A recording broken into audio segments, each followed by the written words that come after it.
ও বৌদি, কি হয়েছে? বাচ্চাকে এত মারছো কেন? আরে বাচ্চাটা প্রতিদিন জল ঘাটে। তাই তা কি হয়েছে? জল ঘাটলো তা? জল ঘাটলে কত শরীর খারাপ, গায়ে সারাদিন জ্বর ছিল। ছি, নাকে হাত দিচ্ছে, ছি। এবারে খাওয়াবো। না, এরকম ওরকম না, এরকম বলো। বাট এবার তোকে তিতো ওষুধটা খাইয়ে দিই, দাঁড়া। না বলো। ওষুধটা খাওয়া। ও বৌদি, তোকে তেতো ওষুধটা খাওয়াতে হবে কি? ওকে কি খাওয়াচ্ছ? তেতো ওষুধ তিতো ওষুধ খাওয়াচ্ছ? হ্যাঁ। নাও, খাইয়ে দাও তিতো ওষুধটা। বেশি জল ঘাটে দুষ্টুমি করে, খাইয়ে দাও।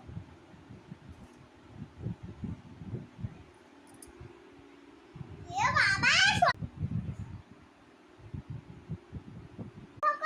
মারছো কেন? বলো তো, মারছো কেন? আরে ও তো কালটা হা করছে না। কাল হা করছে না, তিতো ওষুধ বলে তাই খাচ্ছে না। নাও, খাইয়ে দাও, খাইয়ে দাও, এবার খাইয়ে দাও।